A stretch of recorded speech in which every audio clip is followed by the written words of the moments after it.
So obviously you've been seeing me wear the blue light glasses, right? Yeah. Well, they are from the Venturo collection, man. In terms of, with this company, they take a lot of pride in making sure that everything is done in-house. A lot of love, a lot of care. But more importantly, they don't do a ton of mass production. So when you talk about the quality of it, it's a lot nicer. They also do a ton of accessories and jewelry, right?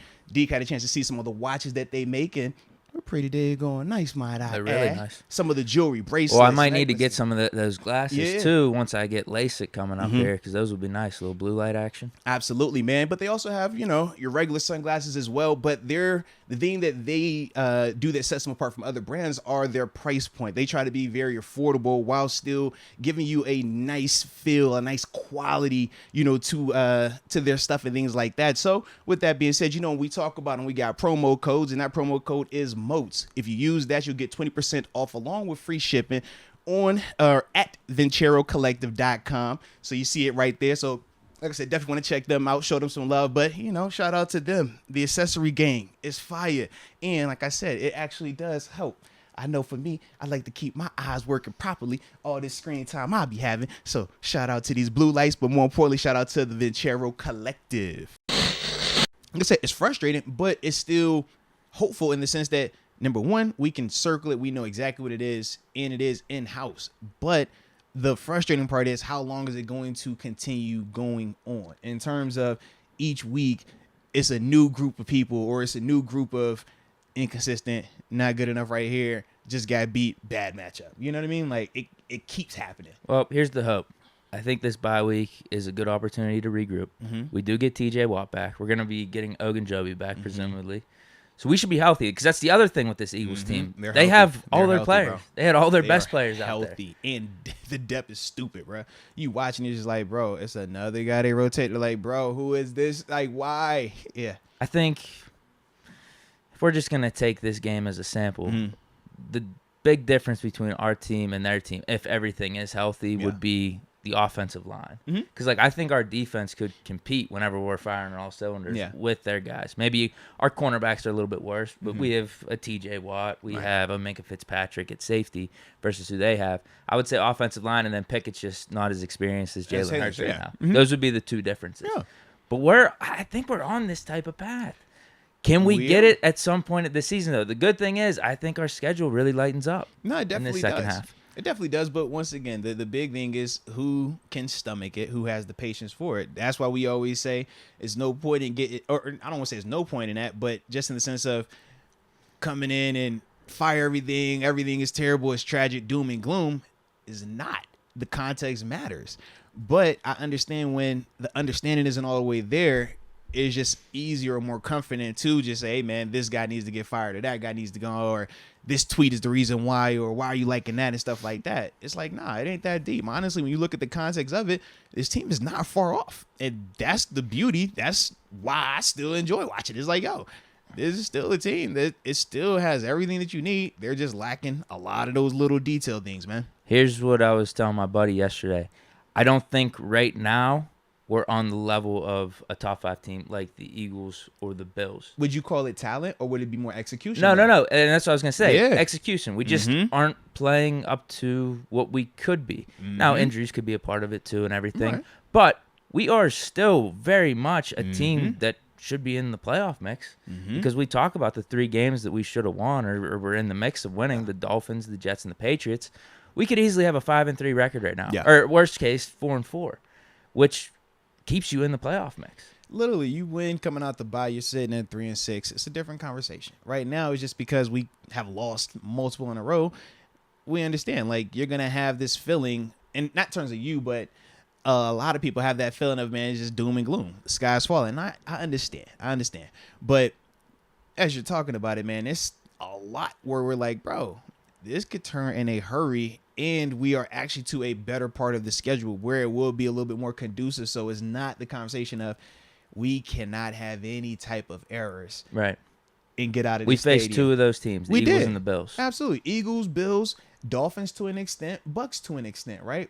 Because at that time, all 4 of those teams were operating at a high level of efficiency and productivity and stuff like that. And it was just like, man, when you start having self-inflicted issues, that can get you got.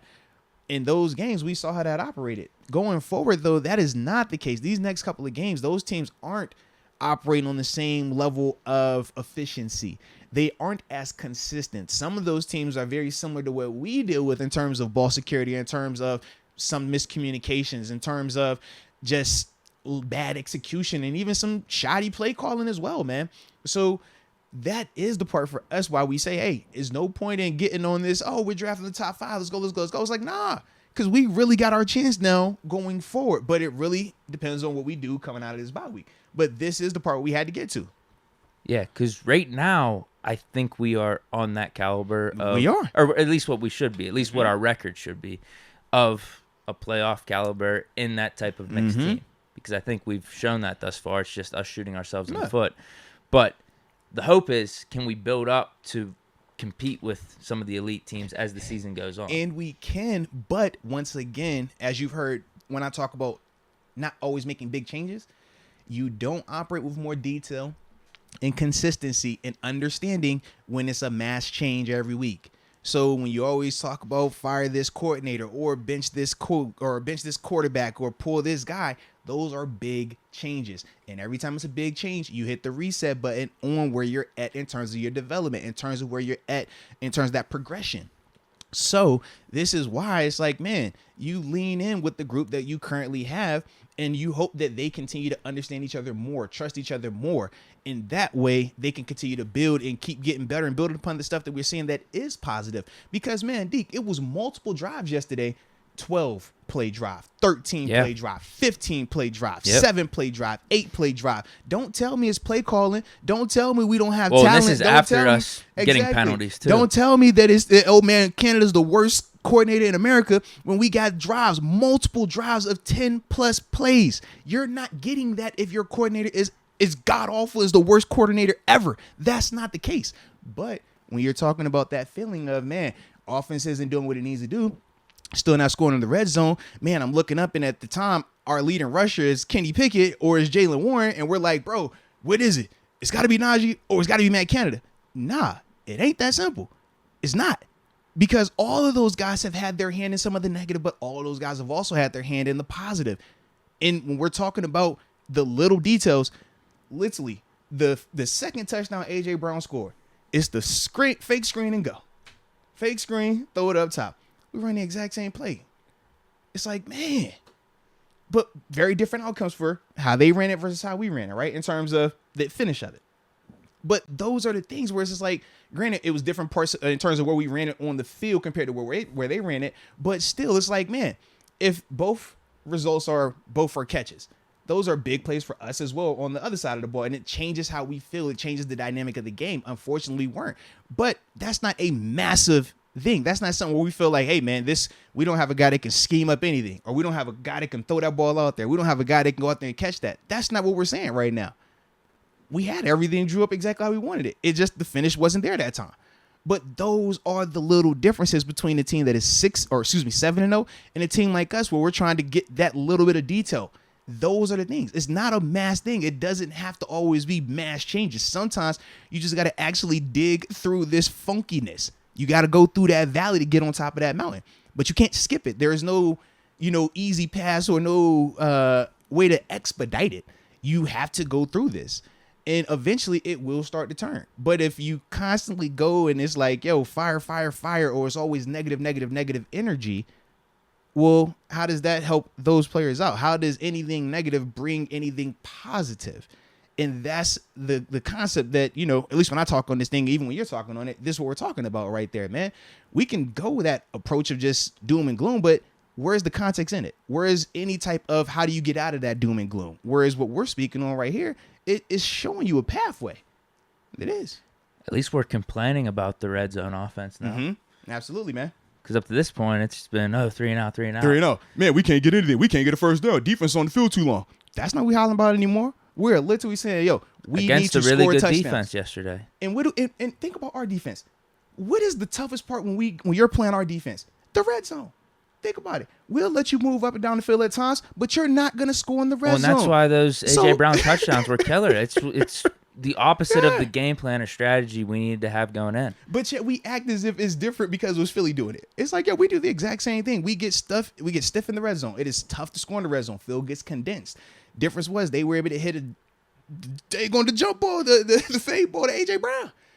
But those are the little things. That is little. That's not, we can't get into their side of the field. We can't get a first down. We can't do anything. That's not our issues anymore. This is progress. But you have to understand that context if you want to. Or you can ignore it and then just think that this is the worst thing ever. But you're misinformed from my perspective if that's the approach, because we can point to tangible improvement, tangible jumps. And that's all.